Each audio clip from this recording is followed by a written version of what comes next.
Hello friends, welcome back to our YouTube channel. So friends, I will continue the sampling in this lecture too. Okay, so पिछले video में हम लोग बात किए थे about the sampling. We talked in detail about the sampling. Sampling होता क्या है? What are the important process that you should know? And beside that, we have just started the types of sampling. So इस video में sampling continue करेंगे and almost end कर देंगे sampling को इस वीडियो में. Okay. सो इसमें मैं बात करूंगा non probability sampling method. So previous video में बात किए थे about the probability sampling method. So in this video we will deal with non probability sampling method.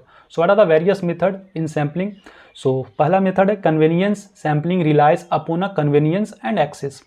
Next important point आता है related that judgement sampling relies upon belief that participant fit characteristic. Means कुछ हम लोग judgement देंगे. Okay आपको अगर समझ में नहीं आ रहा है थोड़ा आप धैर्य रखें because I will detail each part in detail. Okay so just wait for some seconds. Okay next एक इंपॉर्टेंट आता है quota sampling which basically emphasise the representation of specific characteristic. Means एक पार्टिकुलर कैरेक्टरिस्टिक को हम लोग ज़्यादा focus करेंगे. That is called quota sampling.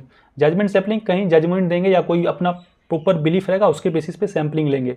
Okay and last is that snowball sampling. So it basically relies upon respondent और respondent referral of other with like characteristic. Means जिसका भी characteristic या गुण वही सेम मिलेगा according to that we will do the sampling. नहीं समझ में आया कोई बात नहीं, जस्ट पेशेंस रखिए. जस्ट मैं हर एक के बारे में डिटेल में डिस्कस करूंगा. तो सबसे पहले अपना आता है कन्वेनियंस सैम्पल्स. सो कन्वेनियंस सैम्पल क्या होता है? It is nothing but you can से a sample drawn at the convenience of the interviewer. Okay so interviewer mean simply क्या जो पर्सन वो इंटरव्यू लेता है या जो आप कह सकते हैं कि बहुत सारे क्वेश्चंस आस्क करता है for doing the research. That is called interviewer. Okay so convenience sample में क्या होता है? Samples drawn at the convenience of interviewer. Okay and people tend to make the selection at familiar location and choose respondent who are like themselves. Okay simply आप कह सकते हैं कि according to convenience of the interviewer you will basically choose the data और you will take the samples. Next important आता है judgement sample. So here you will do some educated guess. Educated guess का मतलब क्या है कि एक guess होता है normal guess. Suppose whether it will rain today और नॉट. सो कोई आप नॉर्मल पीपल को बोलेंगे तो वो लोग मीन्स अनएजुकेटेड पीपल को बोलेंगे तो वो लोग जस्ट बोल देंगे कि हाँ भाई हो सकता है नहीं भी हो सकता है. They will not give any educated guess और they will not give any proper condition. But if you will ask this same thing from me or from educated people or from you, then you will say yeah it may be rain today. Why? Because humidity is high and you can say there is a high probability because it is means these type of information have given by the meteorological department. तो यहाँ पर आप कह सकते हैं कि आप educated guess कर रहे हैं. Okay you will guessing not randomly but you are guessing with some information. You have some valid point. So that is called judgement sample. So judgement sample में आप एजुकेटेड गेस के according आप sample लेते हैं. Okay so sample that require a judgement on educated guess on the part of interview as who should represent the population. Also जज means informed individual may be asked to suggest who should be in the sample. Simply आप कह सकते हैं कि जब भी interview लेंगे people से तो पीपल से आस्क करेंगे कि कौन सा सैंपल मुझे लेना चाहिए नहीं लेना चाहिए. So according to the proper criteria proper condition they will give that या you should take this sample. So that is called judgement sample. Next important friends आता है that is the quota sample. So quota sample is a sample that set a specific number of certain type of individual to be interview. Means कितने number of people को interview करना या कितने number of samples आपको लेना. That is called quota sample. Quota I think बड़ी clear की है आपको पता होगी कोटा मिल रहा है मीन्स कितने नंबर ऑफ पीपल को मिल रहा है. That is called quota sample. And last is snowball sampling. So it is a important techniques for developing a research sample where existing study subject recruit future subjects from among other acquaintances. Means मैं क्या बोलना चाहता हूँ snowball sampling में क्या होता है कि जो एग्जिस्टिंग सैंपल है या जो एग्जिस्टिंग स्टडी है उसके बेसिस पे आप फ्यूचर सब्जेक्ट्स या फ्यूचर आप कह सकते हैं कि सैंपल्स लेते हैं या फ्यूचर आप मीन्स रिसर्च करते हैं. सो एग्जिस्टिंग जो भी सैंपल है उसके बेसिस पे आप फ्यूचर डिसाइड करते हैं. That is called snowball sampling. So I hope ये सब टाइप आप लोग को क्लियर हो गया होगा. Let me move to some other factors that is important to consider in sample design. So भाई आप अगर सैम्पलिंग करने वाले हैं या सैंपल डिजाइन करने वाले हैं तो उसमें आप कुछ इंपॉर्टेंट फैक्टर्स देखना पड़ेगा. क्योंकि मैं बार बार बोल रहा हूँ रिसर्च डिजाइन में मैं आप लोगों को बताया था कि रिसर्च डिजाइन करेंगे तो ऐसा नहीं आप कोई भी फैक्टर्स कंसिडर कर लेंगे. There are some certain parameter which you should consider. Okay, so same case in context to sampling that you have to consider these factor for doing the sample design. So कौन सा factor है? पहला है research objective. Means आपका objective क्या है भाई. So according to your objective will take samples ना. देन रिसोर्स ओके, रिसोर्स कैसा है, नेचुरल रिसोर्स है, मैनमेड रिसोर्स है, या फंडामेंटल या कुछ मीन्स जनरल रिसोर्स है, that is important factor. Next आपको कंसिडर करना होगा नॉलेज ऑफ टारगेट पॉपुलेशन, कि कौन सा पॉपुलेशन पे भैया आपको टारगेट करना है। Okay, suppose you are taking the और if suppose you are doing research on education, then obvious friends your target population will be human, not the animal, क्योंकि एनिमल वही एजुकेटेड नहीं होता। Okay, so this is the knowledge of target population.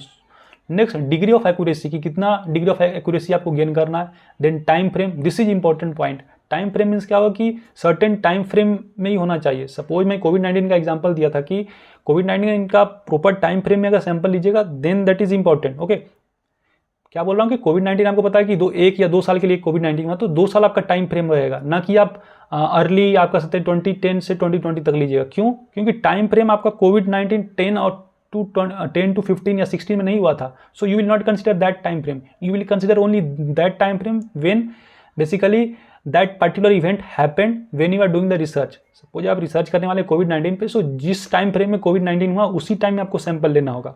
I think आप लोग clear हो गया होगा। Okay, so sample design में ये आप ध्यान रखिएगा, time frame, this is the very very important criteria. Next important है रिसर्च स्कोप, क्या है उसका स्कोप क्या है भाई, whether this have limited scope और इट हैव सोसाइटल स्कोप और एडवांस स्कोप। नेक्स्ट इंपॉर्टेंट है स्टैटिस्टिकल एनालिसिस नीड, मीन्स कितना स्टैटिस्टिक आपको भाई उसमें लगेगा। So according to that you will do the sample design. So I hope आपको लोगों को क्लियर हो गया होगा। इसका फिर से मतलब स्टैटिस्टिकल डिजाइन मीन्स कितना आपका कॉम्प्लेक्स, जितना कॉम्प्लेक्स आपका रहेगा प्रोजेक्ट उतना आपका स्टैटिस्टिकल एनालिसिस आप कर सकते हैं हाई रहेगा। Okay, so let me move to next and very very important point, that is data collection. So sampling में भाई आप सब कुछ पढ़ लेंगे, सैम्पलिंग कैसे किया जाता है, टाइप्स ऑफ सैम्पलिंग क्या है, सैंपल डिजाइन कैसे करेंगे। तो सैंपल डिजाइन करने के बाद मेन इंपॉर्टेंट प्रोसेस आता है, that is the data collection, to collect the data for doing the research और for doing the sampling. So data collection possibilities are wide and varied with any one method of collecting not inheriting better than any other। Simply आप कह सकते हैं कि wide variety या आपको large number of data आपको collect करना होगा to get the desired result. Now they are saying that each data have a pros and con and thus must be weighted up in the view of rich and complex context. So जब भी आप research करेंगे वही तो हर एक data को लेंगे, ऐसा नहीं कि आप बस पॉजिटिव डेटा को लेना, आपको आप कह सकते हैं कि अनबायस्ड वे में आप डेटा लीजिएगा, कलेक्ट कीजिएगा, and that must be rich and complex context. Okay, means जितना ज़्यादा वैरायटी लीजिएगा उतना ज़्यादा आपका रिसर्च अच्छा होगा, क्योंकि you will consider more and more parameter. So I hope आप लोग क्लियर होगा डेटा कलेक्शन होता क्या है। नेक्स्ट फ्रेंड्स, मैं इंपॉर्टेंट पॉइंट बताता हूँ डेटा कलेक्शन प्रोसेस, की डेटा कलेक्ट कैसे करेंगे, what are the important process that you should note during the collecting of the data. So all method require rigorous and systematic design and execution process. You can say बार बार कर रहा हूँ कि जब भी आप रिसर्च कीजिए एक सिस्टमेटिक वे में करना है। ओके, सबसे पहले आप डेटा को कलेक्ट किए, या मैं स्टार्टिंग से बताता कि सबसे पहले आप प्रॉब्लम स्टेटमेंट को डिफाइन कीजिएगा, फिर अपना कंटेक्स्ट को डिफाइन कीजिएगा, फिर डेटा सिलेक्ट कीजिएगा, फिर सैंपल लीजिएगा। तो एक एक प्रॉपर सीक्वेंस या प्रॉपर स्टेट में होना चाहिए। ठीक है, सेम वे डेटा कलेक्शन एक प्रॉपर स्टेप में होना चाहिए। कैसे होना चाहिए? पहला थ्रू प्लानिंग, आप प्रॉपर प्लानिंग करेंगे कौन सा डेटा कलेक्ट करना है। देन वेल कंसिडर्ड डेवलपमेंट, कि डेवलपमेंट कितना है। देन इफेक्टिव पायलटिंग, मीन्स कौन सा जगह पे हमको डेटा कलेक्ट करना ठीक रहेगा। देन वेटेड मॉडिफिकेशन, की कितना आप मॉडिफिकेशन उसमें कर सकते हैं, उसके अकॉर्डिंग आप डेटा सैंपल ले सकते हैं। ओके, अगर मॉडिफिकेशन बहुत ज़्यादा है then you will ignore that data, if modification require will erase then you will take that data. Next important and deliberate implementation and execution, and last one is the appropriate management and analysis, means आपको proper management और analysis करना होगा for doing the data collection. So this is the important things. So next friends, important part पे move करते हैं, that is survey. And इसके बारे में आई थिंक मैं प्रीवियस वीडियो में बात किया था, मीन्स आई थिंक लेक्चर 4 और 5 में मैंने डिस्कस किया था सर्वे होता क्या है। सो सर्वे आपको पता है कि survey is nothing to but to gather the information about the particular individual using a questionnaire. Questionnaire means by asking the question. So survey आपको पता है कि मैंने जस्ट एग्जाम्पल दिया था कास्ट सेंसस, कि पहले क्या होता था, कास्ट सेंसस जस्ट बिहार में इंप्लीमेंट हुआ, then further now mean just latest news है कि Indian government have agreed on caste census. So for doing the caste census or for doing the caste research or knowing the population or knowing the detail about the population, they will do the survey. So in survey they will basically there are large number of people involved. Okay, so survey can reach large number of respondents and it can generate standardized quantifiable empirical data as well as some qualitative data. Suppose मैं population का बात किया तो population का जब census होगा तो उसमें बहुत सारा इंपॉर्टेंट डेटा को कंसिडर किया जाएगा, सच एज कौन सा कास्ट से है, कौन सा क्रीड से, रिलीजन क्या है, इकोनॉमिक स्टेटस क्या है, वेदर यू आर एम्प्लॉयड और not. So you will get lots means large number of details from large number of people and obvious friends survey अगर हो रहा है तो it will take large number of time, okay, time भी है ज़्यादा लेगा, okay. So survey can also offer confidentiality and it is anonymity, means हो सकता है कि सर्वे आप कर रहे हो तो डेटा आपका प्योर नहीं हो, कुछ कुछ एनोनिमिटी आ सकता है, क्योंकि आप सर्वे जब लीजिएगा तो it completely depend on other people. If they will give false information then of course ये ऑब्वियस है कि एनोनिमिटी तो आएगा ही आपका सर्वे में। So this is the important point related to survey. Next important है friend that designing survey instrument capable of generating credible data however can be difficult. बहुत इंपॉर्टेंट पॉइंट है कि एक पार्टिकुलर इंस्ट्रूमेंट या पार्टिकुलर मेथोडोलॉजी डेवलप करना for doing the survey is quite tedious task. Suppose अभी भाई केंद्र सरकार ने ये अनाउंस तो कर दिया that they will do caste census, but they are basically they are saying or they are agreeing that yeah it will be quite difficult task to do the survey of on the basis of caste। so आप कह सकते हैं कि ये challenging task होता है for doing the survey, okay. So survey में क्या होता है, पीपल भाई दूसरे से क्वेश्चन वगैरह करके इन्फॉर्मेशन कलेक्ट करते हैं, फर्दर उसको रिसर्च या एनालिसिस करते हैं and finally they will give their findings और रिजल्ट। सो आई होप आपको क्लियर होगा कि सर्वे होता क्या है। नेक्स्ट फ्रेंड्स सर्वे का टाइप्स पे जाते हैं। सर्वे टाइप्स बहुत होता है, एक डिस्क्रिप्टिव वर्सेस एक्सप्लेनेटरी, मीन्स यहाँ पर अब डिटेल वे में सर्वे किया जाता है। नेक्स्ट है कि it involves the entire population और sample of populations, okay, and capture the movement और मैप ट्रेंड्स। मीन्स डिस्क्रिप्टिव में क्या होता है, हर एक पॉपुलेशन को या पूरे पॉपुलेशन को हम लोग वही सर्वे करते हैं या पूरे पॉपुलेशन से सैंपल लेते हैं and it basically capture a movement और map trends and it can administer in a number of ways, means number of ways या कह सकते हैं नंबर ऑफ पैरामीटर्स हम लोग इसमें कंसिडर करते हैं, दैट इज डिस्क्रिप्टिव सर्वे में। या नेक्स्ट टॉपिक आपका सर्वे कंस्ट्रक्शन की। सर्वे जब हम लोग क्रिएट करते हैं तो what are the important things that we should consider. So during survey construction it involves the formulating question and response category, means यहाँ पर हम लोग क्वेश्चन फॉर्मुलेट करते हैं कि कौन कौन सा क्वेश्चन पूछेंगे एंड रिस्पॉन्स क्या उसका आना चाहिए। सपोज कास्ट में वही आपको रिस्पॉन्स किए तो, या रिलीजन में हुआ तो रिलीजन में आपको हिंदू मुस्लिम सिख जैन जो रिलीजन है वही कैटेगरी होना चाहिए। ऐसा कि नहीं कि रिलीजन में आपका आ जाएगा काऊ और गोट आ जाएगा, this is not possible. So it must have some response category और फिक्स कैटेगरी। नेक्स्ट इंपॉर्टेंट है writing up background information and instruction, then working through organized and length, okay, and determining the layout and design, means proper layout और design आपको design करना होगा for doing the survey, okay. Suppose भाई मैं example अभी दे रहा था caste census का ही, सपोज कास्ट सेंसस ही इंडियन गवर्नमेंट को करना है तो they will make proper design that, मैं एक जस्ट एग्जांपल दे रहा हूँ, suppose this is a column they will make and in first they will give serial number, next in name, father name, age, employment status, then religion, then caste, then other economic status, whether you have some car or not. So these are the various factor. So before doing the survey you have to make proper design। क्या भाई कि ये column में मैं analysis करूँगा। सो this is the important part you should consider during the survey construction. Next friends important आप part आता है दैट इज द इंटरव्यूइंग। या भी ये बहुत इंपॉर्टेंट है जो कि मैं बार बार बोलता हूँ। इंटरव्यूइंग क्या है, interviewing is nothing but to interview और to ask the question to the people. There will be a direct question in this process. Interview पता है कि आप लोग जॉब इंटरव्यू देने वाले हैं तो उसमें क्या होता है, आपको एक सर्टेन नंबर ऑफ क्वेश्चंस आपसे पूछा जाता है and this will be open ended question, कोई फिक्स नहीं रहता कि हाँ यही पूछना है। There can be variety of question. Suppose आप कोई सॉफ्टवेयर इंजीनियरिंग का या सॉफ्टवेयर कंपनी में आप इंटरव्यू देने वाले, देन आपसे वैरायटी ऑफ क्वेश्चन पूछा जा सकता है related to technical, related to HR, related to managerial round. So this is interviewing, okay. So interviewing involves the asking people respondent a series of open ended question, okay. So बहुत सारा question पूछा जाता है। Next important है interview can generate both standardize and quantifiable data and more in depth qualitative data. क्योंकि ये interview करने से क्या होता है भाई, आपको पता चलता है कि candidates whether candidates is suitable for this job और not. So they will give detail data and they can also get quantified data. Quantified data means क्या होगा, उसका परसेंटेज, कि कोई कैंडिडेट्स का अगर परसेंटेज 94% है 95, then they will consider that data, okay. So depending on company criteria they will basically select the student. Next important है however the complexity of the people and the complexity of communication can create many opportunity for miscommunication and mis interpretation. Means interviewing भाई एक complex process है, okay, and it may create the opportunity और there might be some mis interpretation और mis communication. क्योंकि पता है friends interviewing का या इंटरव्यू प्रोसेस का एक डिमेरिट है कि ऐसा नहीं कि हर बार अच्छा कैंडिडेट्स को ही चूज करते हैं, बहुत सारा बैड कैंडिडेट्स को भी चूज कर लिया जाता है। आपको देखे होंगे कॉलेज में, आप देखेंगे जब प्लेसमेंट सीजन शुरू होगा आप देखिएगा कि कुछ स्टूडेंट जो बहुत पढ़ने वाले हैं उन लोगों का प्लेसमेंट नहीं हो रहा, बट जो स्टूडेंट्स कुछ नहीं पढ़ रहे हैं, दिन भर बस इधर उधर घूम रहे, then they got placement. So there might be some miscommunication और mis interpretation. So it is completely dependent on that particular scenario, or you can say that particular situation where the interviewing happening. Okay, so this is interviewing. Interviewing nothing but a series of question जहाँ हम लोग पूछा जाता है. Next friends, second last important point of this lecture, that is the interview types. So interview types बहुत हो सकता है, formal, informal, formal to informal. पता है formal means जो आप formal interview देने वाले हैं या जॉब इंटरव्यू दीजिएगा, that is formal.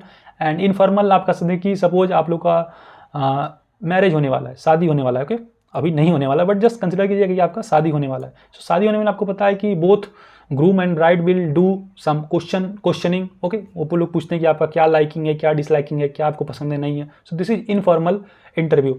नेक्स्ट है structured interview and unstructured interview. Structured interview क्या है, एक प्रॉपर फॉर्मेट में आप लोगों को क्वेश्चन पूछा जाएगा कि ये स्ट्रक्चर है. बट अनस्ट्रक्चर में कभी भी कुछ भी पूछा जा सकता है. Okay, suppose you are going to some you can say software interview, then वहाँ पर आपको भाई एक स्ट्रक्चर्ड वे में पूछा जाता है कि you will be asked some technical question, some HR question, manager question. But कोई अगर आप मैरिज का ही बात करूँ, मैरिज में अगर इंटरव्यू पूछा जाएगा तो आपको कुछ भी क्वेश्चन कहीं से भी कुछ पूछा जा सकता है. आपका कभी एजुकेशन के बारे में पूछा जा सकता है, कभी आपका पर्सनल फाइंडिंग के बारे में पूछा जा सकता है, पर्सनल इंटरेस्ट के बारे में पूछा जा सकता है. So that is unstructured. So structured and unstructured interview हो सकता है. Next, it can be involve one और many group. Means either interview में हो सकता है कि एक ग्रुप का इंटरव्यू हो या एक पीपल का इंटरव्यू हो, या हो सकता है मेनी पीपल का इंटरव्यू हो. क्योंकि आप देखे होंगे मीन्स आप सुने होंगे कि पूल कैंपसिंग में हो तो क्या होता है, ग्रुप डिस्कशन ज़्यादा होता है. This is kind of group involvement. Okay, यहाँ पर इंटरव्यू तो हो रहा है बट ग्रुप इन्वॉल्वमेंट में हो रहा है. So that is the various types of the interview. So I hope आप लोग क्लियर हो गया. सो इंटरव्यू का 3 टाइप्स है और 3 बेसिस है, formal, informal, structured and unstructured. And it can involve single person और multiple person. So I hope आप लोग क्लियर हो गया होगा. लास्ट फ्रेंड्स करते हैं लास्ट पॉइंट इस लेक्चर का, that is conducting interview. So interview conducting is a quite tedious task and it is very important process. Okay, so when you are doing interview, then you should consider some facts or some things. So what are the things? पहला, that question भाई आपको पूछना है, prompt दे सकते हैं. You may probe in various way and that help to gather rich data. Okay, so means आपका तो simply quality of question should be good so that you will get large number of data. Okay, so interview हम लोग ये भी करते हैं ताकि ये जो इंटरव्यू जो है रिसर्च में बहुत मदद करता है फ्रेंड्स हम लोग को. क्योंकि आप जैसे कि मैं एग्जांपल दिया था कोविड-19 या मलेरिया का, तो जो भी मलेरिया इन्फेक्टेड पीपल है वो लोग से आप क्वेश्चन पूछिएगा कि भाई आप लोग को क्यों हुआ था, आपका कुछ सिम्टम बताइए कि क्या था, या आप कैसे ठीक हुए, या how you basically cope with these various changes. So these are the question you will ask during the interview and you will get detailed idea about the malaria and their remedy. So this is an example of interview. So interview conduct करने में question का बहुत ही important role होता है. Next, actively listen and make sense of what is being said. Interview में पता है आपको ध्यान रखिएगा, आपको एक टिप्स देता हूँ. इंटरव्यू में आप जाइएगा जब, then first listen the question very very carefully. जो भी इंटरव्यूअर क्वेश्चन पूछ रहा है भाई क्वेश्चन आपको अच्छे से सुनना है. And last is manage the overall process. Means overall process आपको मैनेज अच्छे से करना है. इसका मतलब क्या हुआ, सपोज आपका इंटरव्यू हुआ and you basically stuck at some particular question, then you will not stuck at that place. You will just say sorry sir I don't know, so they will ask some further question. Okay, so you have to manage it properly. Means interview में भैया आपको question management is very important, कि कौन सा question को आपको बताना है नहीं बताना है, वो इंपॉर्टेंट फैक्टर होता है. सो आई होप आप लोग क्लियर हो गया. तो इस लेक्चर को हम लोग यहीं एंड करते हैं. कोई भी डाउट है फील फ्री टू आस्क कर comment here. I feel very happy to help you. And जरूर अपना फीडबैक दे कि आप लोग को समझ में आ रहा है या नहीं. Hope informative to you. Please support friends, and for getting notes and other important study material you can join our WhatsApp group. All the link in the description. So मिलते हैं next video में. Thank you.